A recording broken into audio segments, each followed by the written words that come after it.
Hello，大家好，我是任元哲。今天是2025年9月9日晚上9点41分。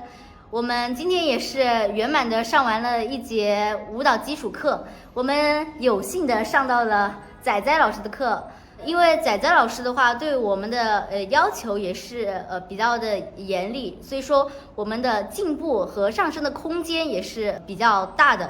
最后我们也是成功的撑完了2个小时。在这2个小时内的话，我感觉我们还是得到了很高的提升，但是呢，仔仔老师还是说我们这种进步还是不够的，所以说在今后的训练里，我们还是要努力的训练，时刻不能松懈。拜拜。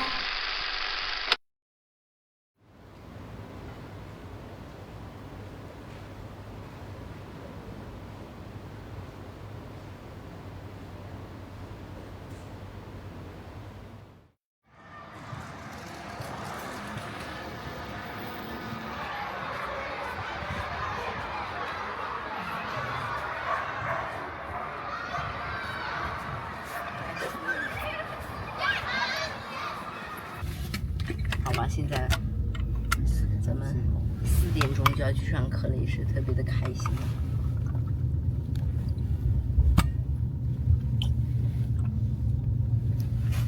最近也是生病了，嗓子就不舒服，也是特别的绝望。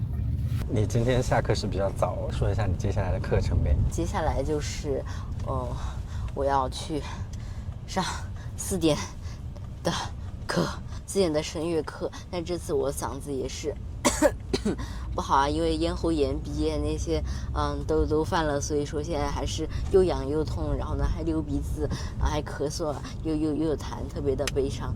上完4点到5点的声乐课就吃饭吧，然后呢就要上美美的舞蹈课了。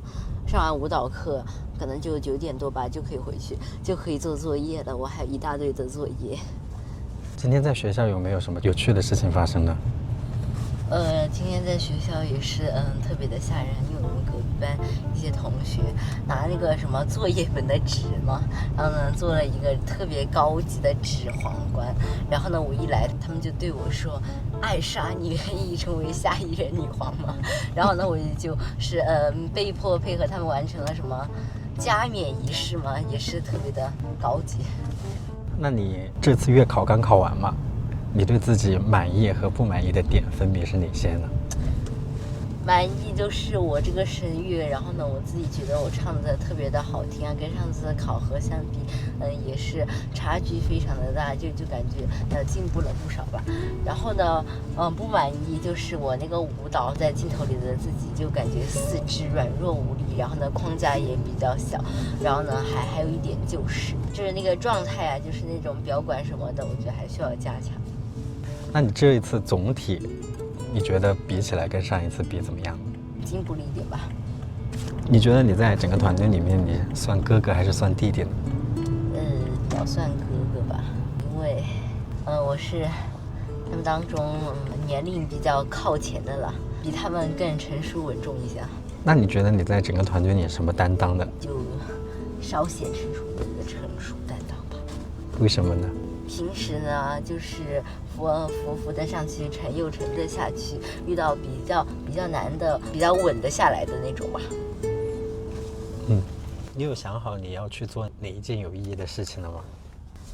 我现在最想去做的是，就是那个非遗的那个珐琅掐丝啊，就是我在网上看到了，这之前有一段时间好像挺火的嘛，反正就感觉特别的高级。咱们的那个什么中国的传统的工艺啊，就感觉特别的厉害。它就是码的那个什么丝嘛，然后就掐出这个形状，然后那些填色什么什么的，我觉得特别的高级，我想去做。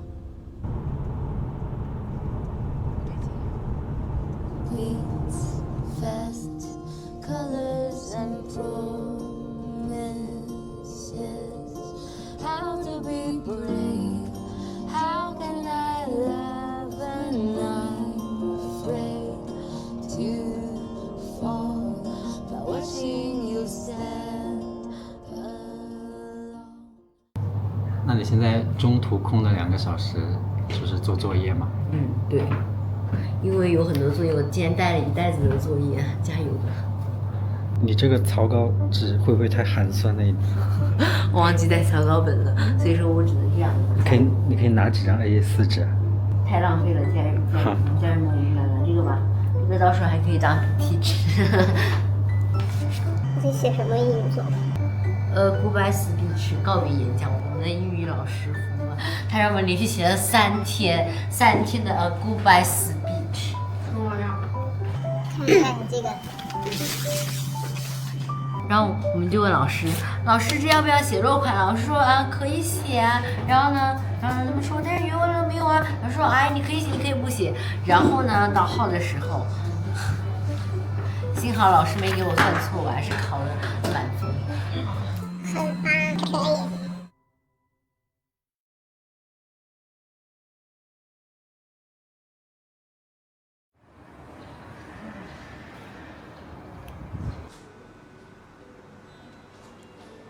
Hello。那你今天要带我们做什么呢？今天我要带大家做这个珐琅掐丝啊，这个非遗工艺啊，做这个手工。你自己以前做过吗？自己从来没有做过，只是今天想体验一下。那你这个手工做完之后是准备用来干什么呢？它这是个杯垫嘛，所以说我觉得可以拿去垫东西吧。好。首先我们需要让这边的老师来教一下。这个主要是一个波浪，我们很多都是一些直线条，就主要是要把这个丝给它捋直一点，这样捋得更平滑一点。再根据这个线条，每个线条是多长，你大概量一下，然后大概剪一个比它长一点的丝，然后这样一定要是立着给它粘上去。就我们涂完胶之后，大概等2分钟左右，再把它贴上去。这只手可以转一下盘子，然后这只手拿着镊子把它贴到这个开始的这个端点上面，这个镊子可以固定一下。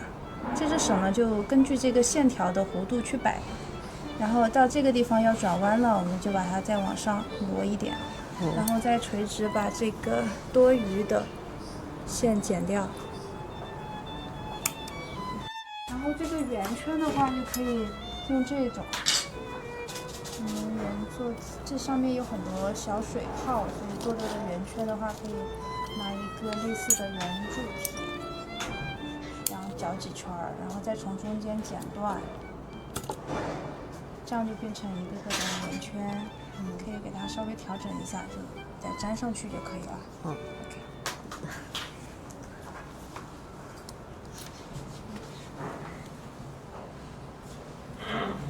有点难。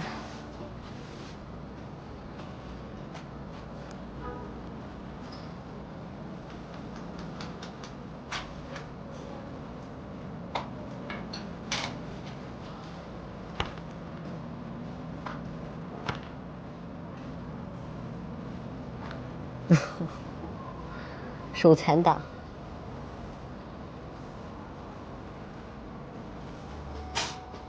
OK， 我们来尝试上这个圆形吧。Oh no！ 我觉得这里是手残党的地狱，恰好我就是一个手残党。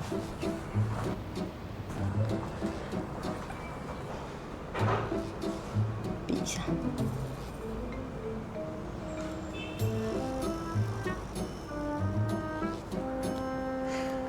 这上胶也是一个特别耗手的一项工程，因为这个胶特别的难上泥，你必须要刚好把握住那个度泥，你不能多也不能少。然后呢，上胶了过后，你还要等它2-3分钟，你才能粘，不然它很容易就会跑掉。这个。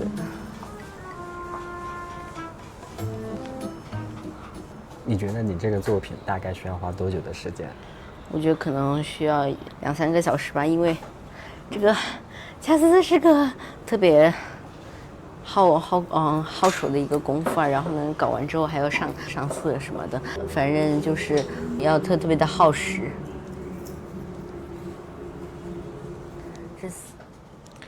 哇，都已经完成这么多了吗？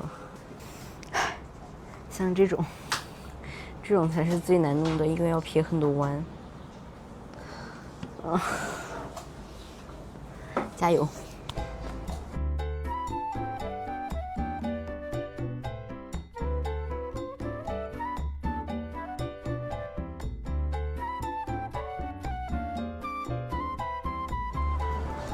天哪！哇，好开心，终于做完了，但是还差上色。我们展示一下。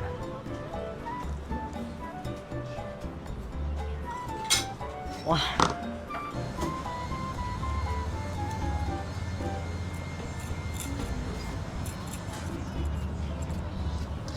哇，这个好细。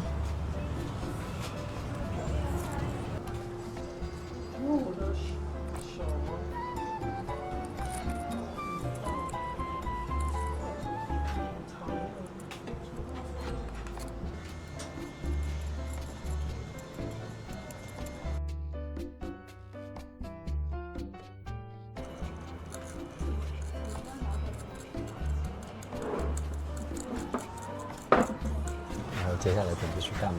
现在终于做完了，也差不多到饭点了吧，所以说接下来我们一起去吃饭了。不行，我拍过要发朋友圈。然后你看我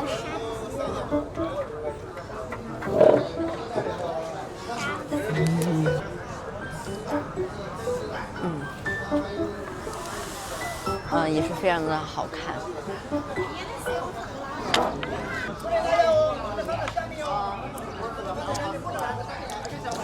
好久没吃烧烤。那你点评一下。就是风味是不错的，就是这个肉可能是烤太久了，所以说吃的就感觉有点老吧，就是没那么口感不是很好吧。要是没事讲你。尝一下这个这么大的牛筋，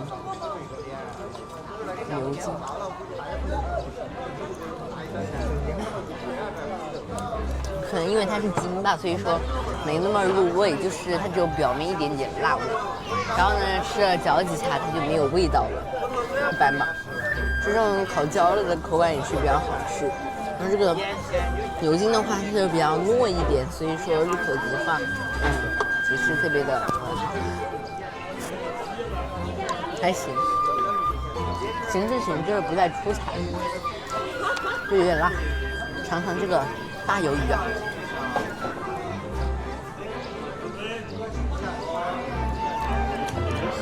这怎么说呢？它又很好咬，我就轻轻咬它就咬下来了，还可以吧，就感觉只尝到辣味了，就没什么味道。那你一般吃烧烤必点的是什么呢？必点是那个什么羊肉串嘛，我就觉得特别的鲜香，特别的美味。你去重庆的时候有没有吃过烧烤？没有，我今年第一次吃烧烤。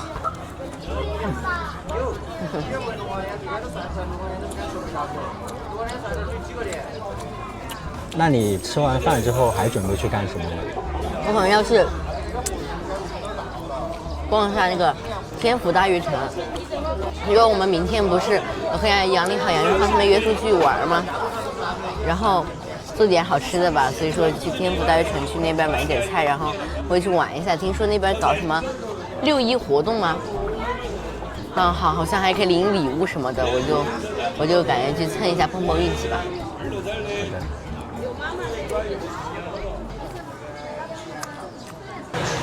哇，这里也是有很多的吃的呀，感觉非常的美味，但我已经饱了。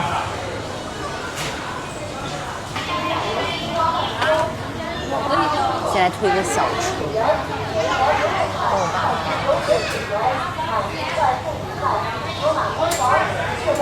买啥？那你有想过买些什么菜吗？听娃娃说好像要买什么蘑菇吗什么的。在这寻找蔬菜区中。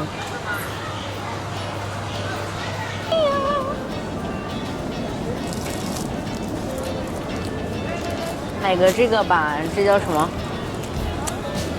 反正各地有很多叫法。叫什么？我妈是要说这是海鲜菇，但上次买的这个又叫什么白玉菇，反正一堆名字吧。这个做凉拌菜挺好吃的。好吧，只有这两袋的胡萝卜了，选这个吧。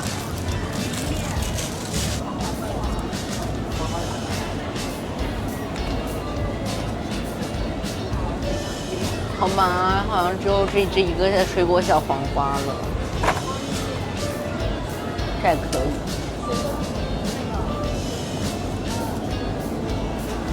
好吧，这个是这个什么黄甜玉米吗？但不是水果玉米，我很难受，因为我比较喜欢吃这种水果玉米，它鲜嫩多汁啊。这种黄甜玉米就比较逊色一点了。我们要买这种水果小番茄嘛。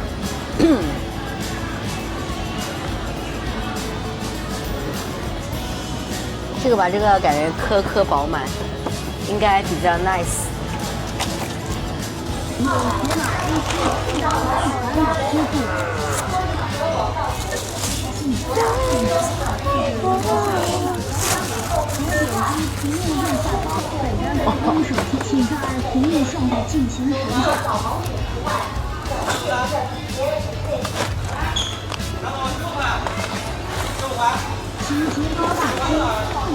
哇 ，OK， 今天也是满载而归啊。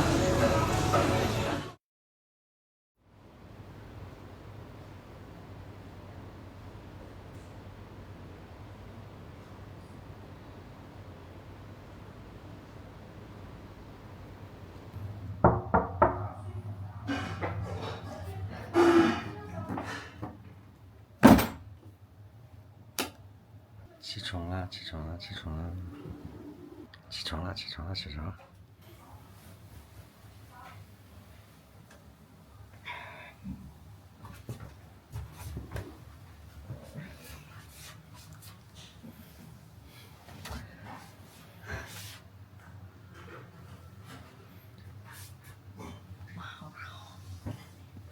一起来一般先干啥呀？肯定换衣服吧。OK， 那你换吧。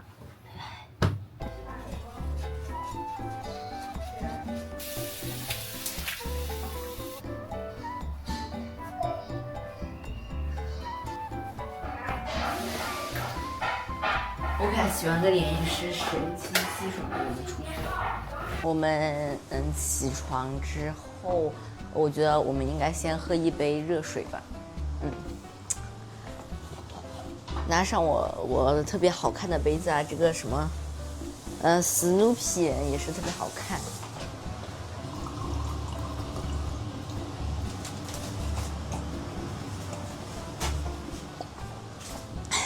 一杯水下肚也是激活了我们的胃吧。现在我们去做作业吧，做昨天做的作业。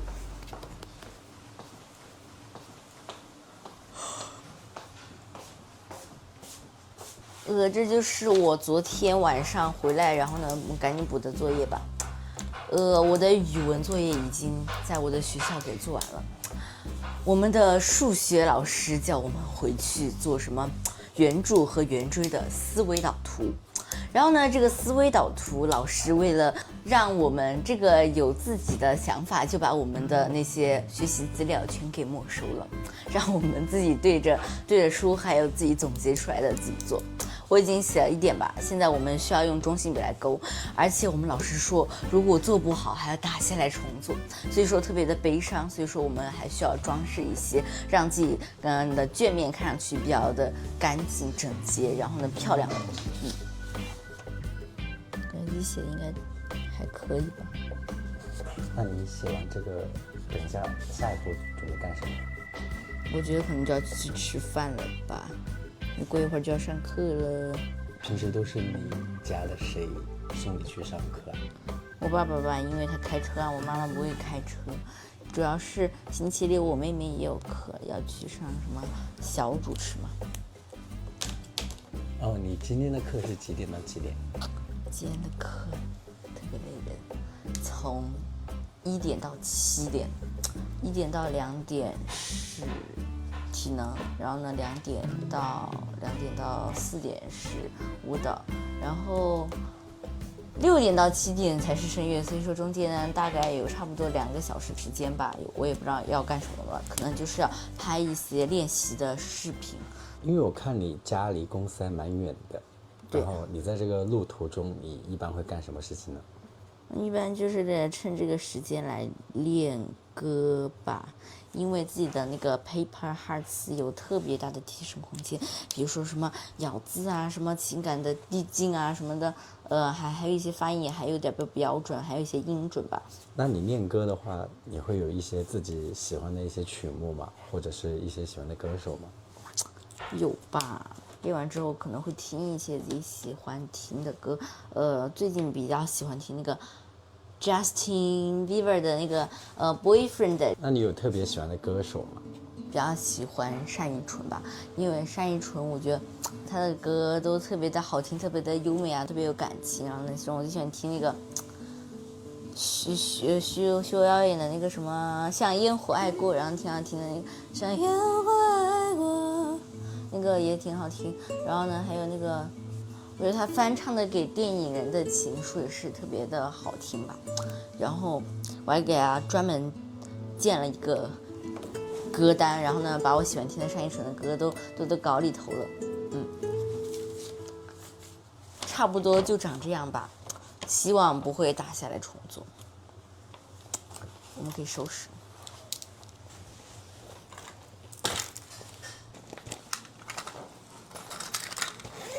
我发现你那个文具盒有点特别，你可以介绍你的那个文具盒。行吧，我比较喜欢那个动漫人物啊，就是那个《鬼灭之刃》里头的那个蝴蝶忍啊，然后呢就喜欢买他的一些谷子吧，就是什么吧唧之类的吧，我就买了2个吧，然后呢一个好像是日谷吧，好像一个是国谷，然后呢我就觉得不行啊，买了这个就不能辜负它的好看吧，我就给他买了个什么痛包 DIY 材料嘛，还买了个什么扎板嘛，然后就自己 DIY 几个人做吧，但是其实做的不是很好看，误喷吧。那你那个小熊呢？小熊，说到这个，特别的感人。这个之前我是在 Miniso 买的，他的那边有个卖的什么罐头猪噜噜的盲袋，这个泰迪蒙利，我就买了一个。它是盲袋嘛，它原价明明是19.9块一袋，结果我妈妈她的 VIP 啊，就是会员客户，然后呢直接优惠了10块钱，所以说9.9块就拿下了。本来抱着试一试的态度，然后呢就是感觉每一个款式都特别好看，然后我就拆开了，结果发现它是隐藏款。反正它是电镀工艺的，就特别好看。我去网上搜了一下，基本上都是100多块钱一支的，然后呢就特别贵。然后呢，我就觉得这个特别高级，我不能让它受到任何伤害，然后就去网上去官方给它买了一个保护套，然后就套在上面了。但我不知道为什么我们的同学都说这个很丑，特别的悲伤。好，那你现在去干你的下一件事情吧。下一件事情就是坐等开饭，因为把作业都给做完了，平时都是没有把作业给做完的，还多久吃饭呀？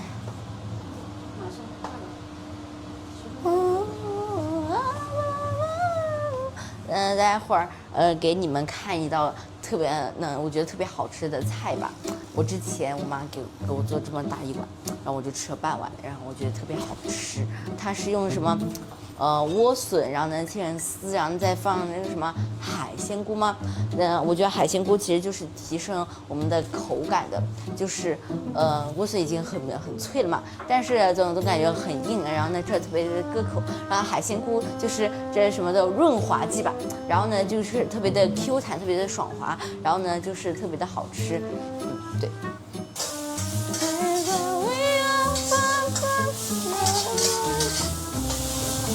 哇，这盘菜炒出来了也是，我就觉得特别的好吃，但是在原有的菜的基础上加了一点木耳吧，就是怎么说呢，它还加了一点花椒粉，就是这吃就特别的麻，特别有鲜味，感觉特别的好吃。粉丝先吃。看之前那个菜有青椒，还有五花肉，还是熟的，很有可能有99.9%的可能是做回锅肉。我觉得我妈妈做的回锅肉特别的好吃，就是比外面的那个还好吃，就色香味俱全嘛。然后呢，口感也特别的好，就感觉比某些那个回锅肉贼油的那种就好了100倍。我就喜欢吃我妈妈做的回锅肉。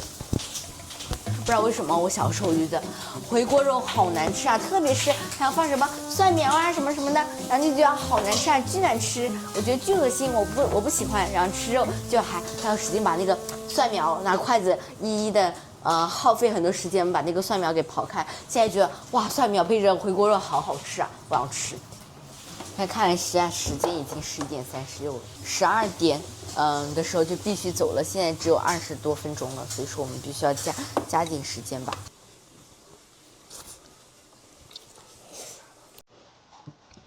我们再吃一个这个吧，这个我就觉得特别的好吃吧。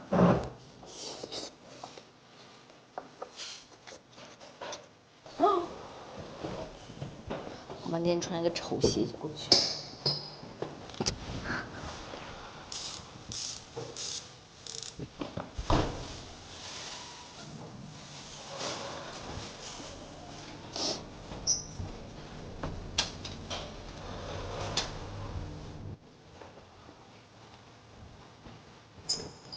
我可以是上车吧。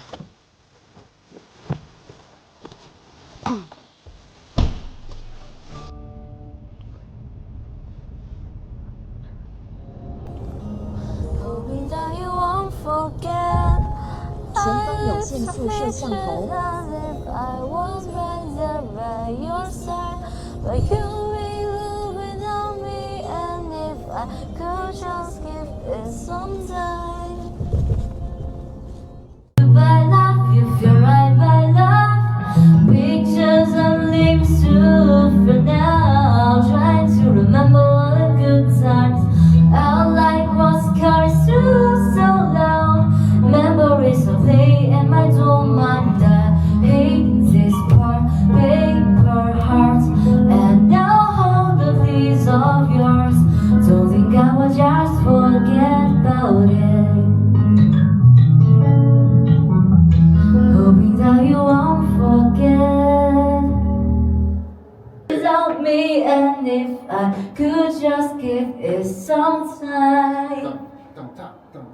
I'll be alright.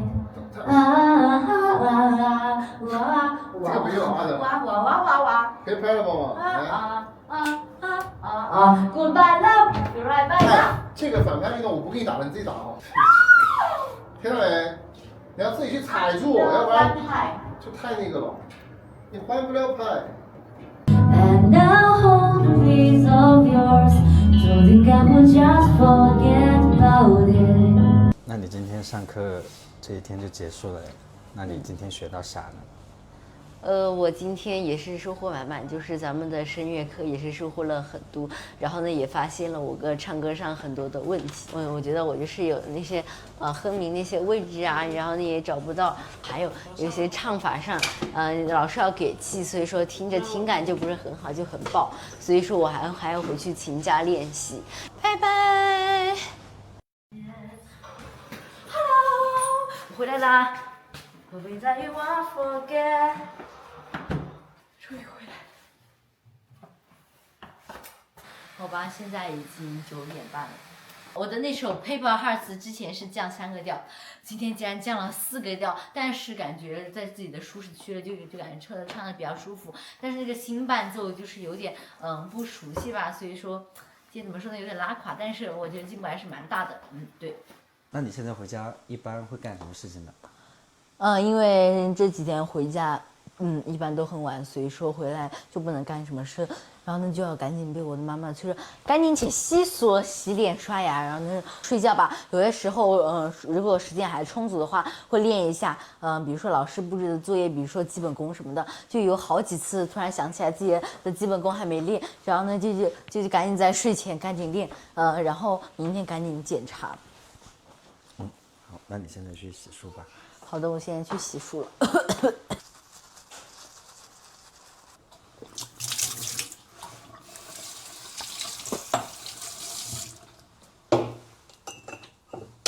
OK 啊，咱们的牙也是刷完了。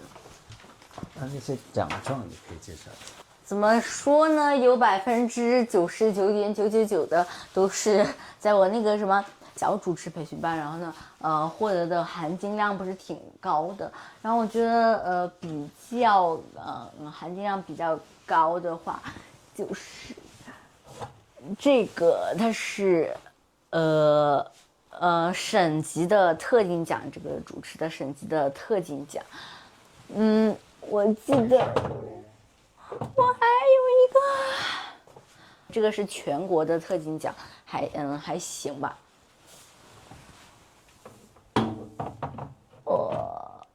这是什么？行吧，这是什么？童话之星，我也不知道是什么。记得我好搞记，好像是长津湖，就是长津湖的冰雕，我现在差不多忘了，但是我觉得那时候觉得自己老厉害了，就声情并茂的，然后呢铿锵有力，1等奖。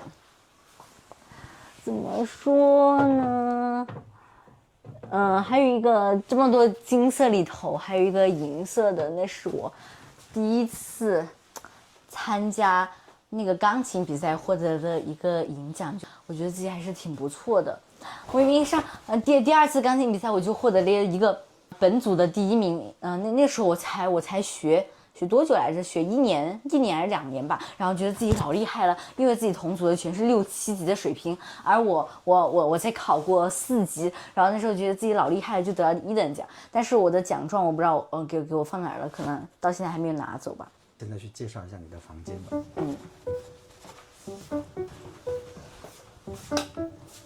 怎么说呢？这个光线有点暗，不知道为什么，可能是这个灯的问题吧。其实就没有好说的，就那些瓶瓶罐罐，我具体我也不知道他们分别是用来干什么的。这里就是我平时摆的要看的书啊，比如说《哈利波特》啊，《童年爱丽丝》、《漫游奇境》，还有《假如给我3天光明》，剩下的就是那些笔记本了。这里是我那个小镜子嘛。这些就那些杂物了吧，应该就没有什么好看的。我们再看一看，这么光鲜亮丽的外表下，我的书桌、我的书壳是怎么样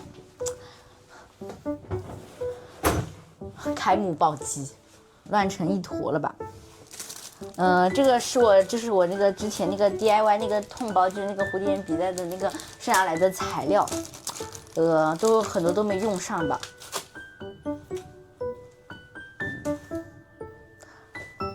还有这是什么？我买的耳机，什么晒单送音乐会员，到现在我们还没有扫，还没有获得什么音乐会员吧。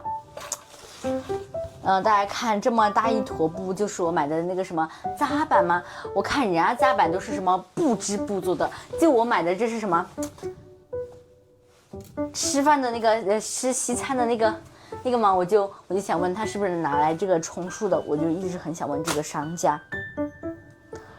还有这个都特别杂呀，我就举个比较明显的吧，这就是我之前去那哪里买的一个小娃娃，我觉得特别的好看，这个头发的质感都特别好啊，就唯一的缺点就是它这个主体是塑胶做的，就感觉比较的劣质嘛，就感觉下了一个档次。我觉得这个还做得挺用心的，这是一本小书，就感觉挺好看，还可以开合。应该就没有了吧？这是我之前一个朋友，我们去香港迪士尼玩的时候，他送给我的，他说他以为是蚁人，结果买回来发现是黄蜂女，他给我买了，这还挺贵的，我记得当时是100多块钱一只的，它的这个翅膀还可以动，然后呢眼睛还可以发光，但是可能已经没电了。那你那个荣誉证书呢？这是我的800年以前的荣誉证书吧。这是我2025年5月评的什么书香家庭，这是我我们2025年的一体科技节演讲的1等奖，应该就没有什么了吧，因为全是杂物。现在你有一个小小的一个任务，你要在这张纸上画出你在舞台上的样子。可以抽象一点吗？可以。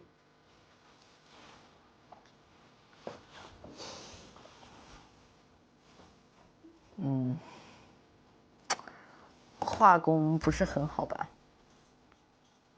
怎么说呢？画抽象一点就行了吧。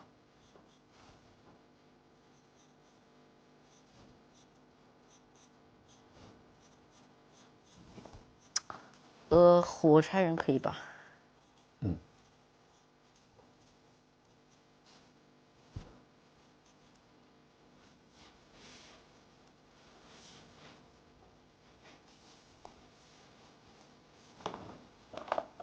好吧，为了让它不必太丑，我们还是给它涂个色吧，不然就是有点对。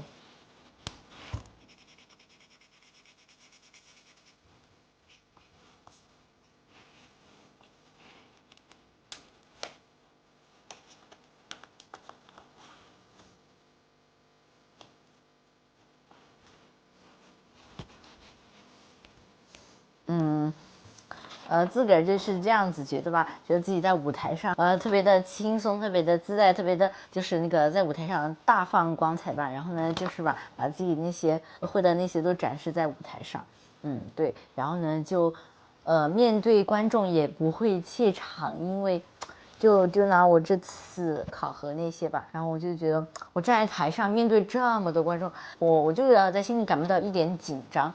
不知道为什么，因为那是天黑的原因嘛，还是什么的，我就感觉特别的自在嘛。你再介绍一下你的画，有点抽象，画工不是很好，就画了一个火柴人，好吧。这周围这个什么线条吗？线条感就是画出自己大放光彩的样子。这个笑容就是说明自己的轻松和自在。这个王冠，我感觉自己就是舞台上最靓的仔吧。那你自己眼中合格的偶像是一个什么样的？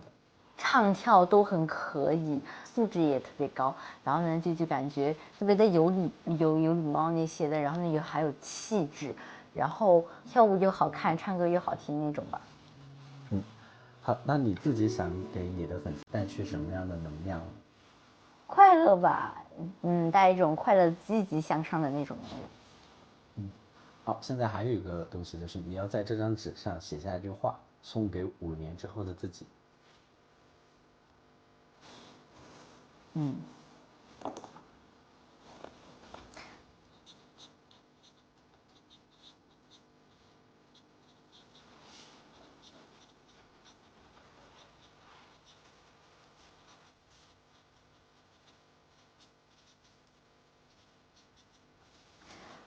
我就写什么加油，你可以的，不要放弃，就是给5年之后的自己的鼓励吧。因为我觉得这个道路不是异常的简单，而是那种特别的困难重重，有时候可能会遇到什么挫折吧，然后有时候可能连自己都承受不了那些的。然后呢，但是我还是想说，就是你要坚持住，不要放弃，就不要自己既然做出了这个决定，就要做到头，不要半途而废那些的。你们这一次不是以街头家族5代练习生的身份参加了那个2026那个新音叫荣耀吗？那你在参加这个荣耀之前和参加荣耀之后，对这个词有没有不一样的一个理解？这个荣耀，就是我参加之前肯定就是个人的那些荣誉之类的吧。然后呢，参加了之后，然后呢就觉得，因为我们是以 TF 家族5代练习生，这个5代肯定是一个team 吧，所以说这个荣耀更多的是在于团队之间的荣耀，一荣俱荣，一损俱损吧。那你觉得自己作为最小的一代师弟参加这个荣耀，你是觉得沾了荣耀的光，然后还是为荣耀贡献了一些力量？还是或多或少为我们这个荣耀贡献了一点力量吧。那你可以展开讲一下你自己是怎么来贡献这个力量的？怎么说呢？就是为了这个荣耀嘛，平时感觉训练都挺辛苦的，然后呢都做出来万分的努力吧，每天都是训练到挺晚的，反正就是付出了很多的汗水。那你之前对荣耀这个词的理解是什么？之前的话就感觉荣耀就是简单的2个字，荣耀就是荣耀嘛，就是一个比较抽象的概念，就感觉看不见摸不着，又感觉离自己很远的那种。你现在觉得荣耀大概是一个什么样的东西？荣耀这个概念越来越清晰了，就是感觉每天的训练，然后呢，每个月和上个月之前来对比，都是有特别明显的进步的，所以说我感觉这也算是一个荣耀吧。你是怎么样进入到这个公司的？好像是我们去一个机构还是什么的，就是我们找到一个团队嘛，然后那个团队的说免费给我们拍那些照，然后因为我之前就是平时接一些小广告那些的，然后呢他说要拍那个模卡，就是给那些就是要拍广告的甲方那些，就要选材的嘛，然后我就去那边拍了，然后呢发到小红书，公司的那些招生老师就给找到了嘛，我那个时候就怎么说呢，特别的反感嘛，就感觉这个担子又特别重，然后又感觉自己拿不下来，就感觉自己坚持不下来，就特别的抗拒。然后呢，我爸爸妈妈还说，就说这可能是一种锻炼自己的方式，可以去自己尝试一下。然后呢，我就去到公司面试，然后就进去了。然后呢，刚开始就觉得每天训练都好繁琐，都好讨厌，然后都好累，就感觉自己适应不过来了。然后呢，基本上早期每天都在哭啊，然后呢，到现在觉得已经习惯了。你在正式成为 TF 家族5代练习生之后啊，有带给你什么样的变化吗？感觉变化还是挺大的吧，就是平时上学就是按部就班的，然后呢把那个课给上完，然后当了练习生之后，事情就变得繁忙起来了，每天都要提前出学校，然后提前都要把作业问好，然后训练完回来还要做作业，感觉还是比正常学生还是要辛苦很多。然后在我们家庭里头也是更加繁忙了，我的爸爸每天只要有课的时候就要开车送我，然后呢不像之前那么悠闲自在了吧。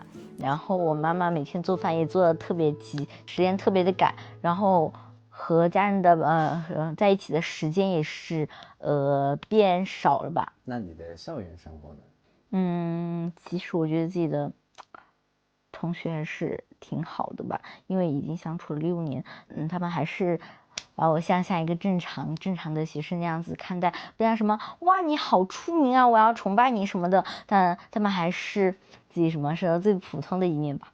那在学校里面有没有就一些人来就围着你啊之类的？有些时候有，然后呢，但是呢，他们其实也不敢靠近，他们就在背后指指点点，感觉挺不舒服的吧。那你是怎么来处理这种不舒服的呢？比如说他们找我，就对他们避而不谈嘛，因为他们问的某些问题就是有点那些比较私生活的就感觉被冒犯到了。那你平时出去玩跟之前有什么不太一样？出去玩的话，之前想出去玩就出去玩，现在因为有了我们要去公司上课，然后自己玩耍的时间就被压缩的很少，而且要出去玩的对象也变少了，为了避免发生一些负面影响。你在成为 TF 家族练习生之前，你有没有了解过练习生这个身份？没有怎么了解过吧，练习生这个词都是在我们班同学，就是是在风景然后公司的粉丝来了解的。那你有没有听过外界对这个身份的一些评价呢？反正我的同学应该就是觉得这个东西特别的触之不及嘛，怎么说，就特别的高级。那你刚开始成为练习生的时候，你对这个身份的定义是啥呢？感觉练习生就是和那种明星艺人就只差一步之遥，就只差着成团出道，然后呢就感觉练习生也是比较的触之不及嘛，不像我们那些普通的小学生那种。那你现在已经在公司待了这么久了，那你有没有对练习生这个身份有新的理解？就练习生，除开普通学生那些主要的学习之外，然后我们还需要练习舞蹈、声乐一体方面的，就是比常人多出了只多出了一点，一体方面的。好，现在就是这个采访录完了，好，你接下来准备去干啥？现在就要熄灯 ，Go to my bed，Good night。那你把麦给我吧。好 ，OK。好，我帮你把灯关掉。